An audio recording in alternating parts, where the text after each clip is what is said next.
50 years ago, a man named Richard John Bingham, who most people called Lord Lucan, was blamed for brutally killing Sandra Rivet, who took care of his children as their nanny. And if that wasn't terrible enough, he tried to hurt his wife next and make her a victim too.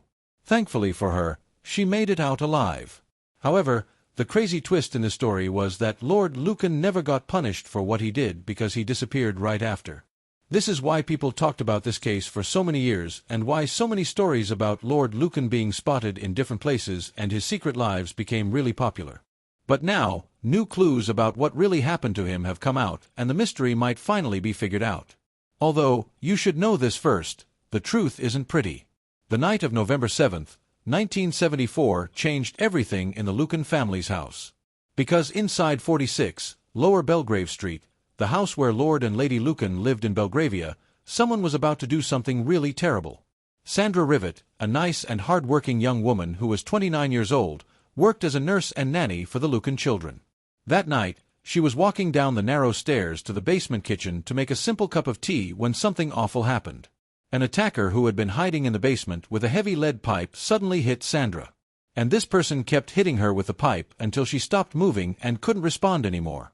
No one heard this crime happening because Sandra had been hit so fast and hard that she didn't even know what had happened, let alone try to protect herself or even scream for help. The house itself stayed quiet like it always did whenever the children were sleeping in their beds.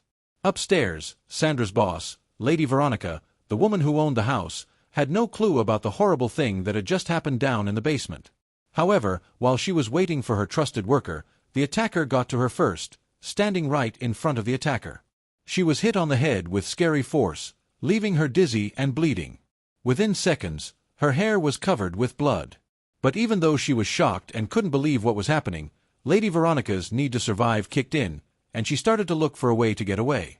She soon fought free from the attacker's hands and ran into the cold night.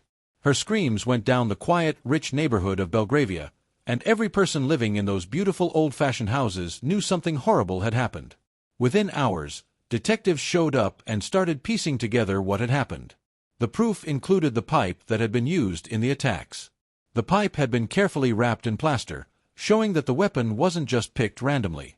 The attack itself wasn't random either. The careful way it was done showed someone meant to do it, as though someone had planned it all out. The proof showed a scary picture. And when Lady Veronica told her own story of what happened, everyone started suspecting one man, Lord Richard John Bingham, the 7th Earl of Lucan. Lord Lucan was well known in fancy society. He was sent away to safety during World War II before going to Eton College and serving with the Coldstream Guards in West Germany for 2 years. He soon started to love gambling, playing backgammon and bridge, and was an early member of the special group of rich British gamblers at the Claremont Club. People said that even though he was good at acting like a fancy risk-taker, he lost more money than he won. Still, he quit his job at a London bank and became a professional gambler. For the next 15 years, he built up a name in the gambling world as Lord Bingham, known for his expensive lifestyle, racing fast boats, and even owning an Aston Martin car. In 1963, Lucan married Veronica Duncan. News of their engagement showed up in the big newspapers of that time, and the two got married at Holy Trinity Church, Brompton.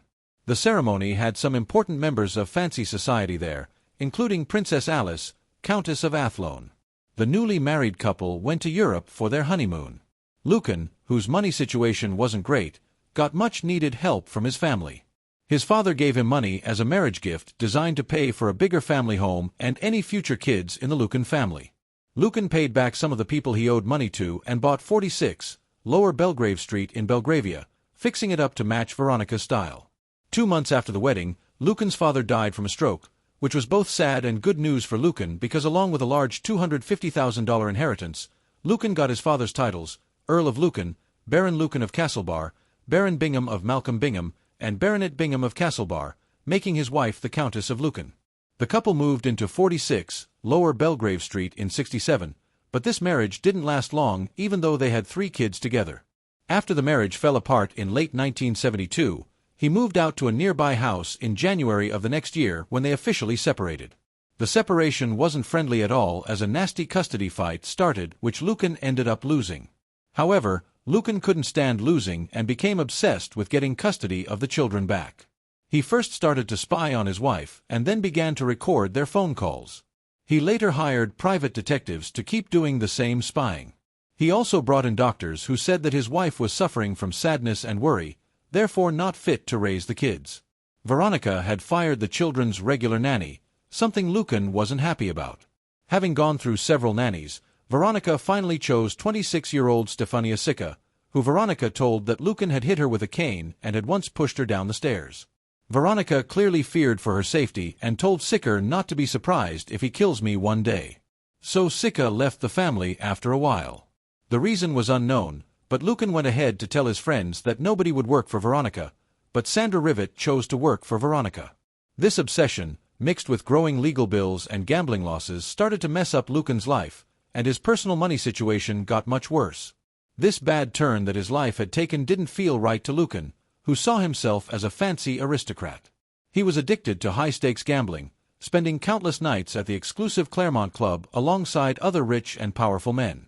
His money problems were well known, as were his angry fights with Veronica over money and custody of their children. On the day this horrible crime would be done to Sandra and Veronica, Veronica said that after putting the younger children to bed, at about 9 p.m., Sandra asked her if she would like a cup of tea before heading downstairs to the basement kitchen to make one. Wondering what had delayed her nanny when she didn't come back, Veronica walked down from the first floor and called to Sandra from the top of the basement stairs when she was attacked. As she screamed for her life, her attacker told her to shut up. Veronica later said that at that moment she had recognized her husband's voice. The two kept fighting. She bit his fingers, and when he threw her face down to the carpet, she managed to turn around and squeeze his testicles, causing him to let go of her throat and give up the fight. When she asked where Sandra was, Lucan didn't want to answer, but finally admitted to having killed her. A shaken Veronica told her ex-husband that she could help him escape if only he would stay at the house for a few days to let her injuries heal. Lucan believed this and walked upstairs to say hello to his daughter in bed. Then he went into one of the bedrooms. When Veronica came in to lie on the bed, he told her to put towels down first to avoid getting blood on the bedding. Lucan asked her if she had any sleeping pills and went to the bathroom to get a wet towel, supposedly to clean Veronica's face. In that moment, she realized her husband wouldn't be able to hear her from the bathroom and made her escape. Running outside to a nearby pub, the Plumber's Arms. Lucan, realizing his ex-wife's escape, went to the Chester Square home of Madeline Floorman, a parent of one of his daughter's school friends. This was around 10 p.m., and Floorman was alone in the house. She first ignored the door because she got a confusing phone call and hung up the phone. By the time she got to the door, the person had left, but there were bloodstains which after scientific testing were found to be a mix of blood groups A and B. After leaving there, Lucan called his mother and asked her to pick up the children from Lower Belgrave Street. According to her statement, her son said something about a terrible catastrophe at his wife's home. Lucan told his mother that he had been driving past the house when he saw Veronica fighting with a man in the basement. He had gone into the property and found his wife screaming. The place from which Lucan made this call and possibly the call to Floorman remains unknown. The police forced their way into the home and found Sandra's body before Veronica was taken by ambulance to St. George's Hospital. But before the authorities could bring Lucan in, he had vanished. To investigators, the pieces fit together. When Detective Chief Superintendent Roy Ranson got to the scene of the crime, the divisional surgeon had pronounced Sandra dead, and forensic officers and photographers had been called to the property.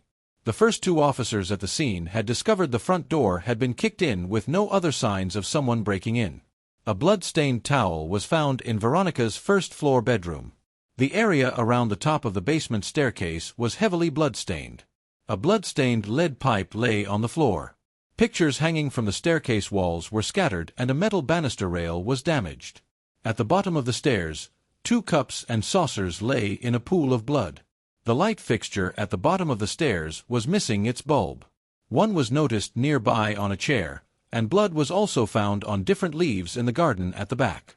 When the police searched the apartment belonging to Lucan, nothing weird was found. On the bed, a suit and shirt lay next to a book on Greek shipping millionaires, and Lucan's wallet, car keys, money, driver's license, handkerchief, and glasses were on a bedside table. His passport was in a drawer, and his blue Mercedes-Benz was parked outside, its engine cold and its battery dead. Still, it was clear that Lucan had both the reason and the chance to commit such a violent crime. Reports said he drove to Uckfield, East Sussex to visit his friends, the Maxwell Scotts. And this Susan Maxwell Scott meeting with Lucan was his last confirmed sighting. Susan's husband had called the detective in charge and told him that Lucan had arrived at his home a few hours after the murder and spoken with his wife, Susan. While there, Lucan had written 2 letters to his brother-in-law, Bill Shand Kidd, and mailed them to his London address. Bill had quickly driven to London to read the letter, and he noticed that the letters were blood-stained as he handed them over to the detective. The letter dated November 7, 1974 read, "Dear Bill, the most terrible things happened tonight, which I briefly described to my mother. When I interrupted the fight at Lower Belgrave Street, and the man left, Veronica accused me of having hired him. I took her upstairs and sent Frances up to bed and tried to clean her up. She stayed quiet for a bit, and when I was in the bathroom, left the house. The circumstantial evidence against me is strong in that V will say it was all my doing. I will also stay hidden for a bit, but I am only concerned for the children. If you can manage it, I want them to live with you. Coutts, Trustees, St. Martin's Lane, Mr. Wall will handle school fees. V has demonstrated her hatred for me in the past and would do anything to see me accused. For George and Frances to go through life knowing their father had stood in court for attempted murder would be too much. When they are old enough to understand, explain to them the dream of paranoia and look after them. Yours ever, John." This letter didn't do what Lucan had hoped it would do. The violence of the crime had shocked not only the town but the entire nation. Sandra Rivet was not just an employee.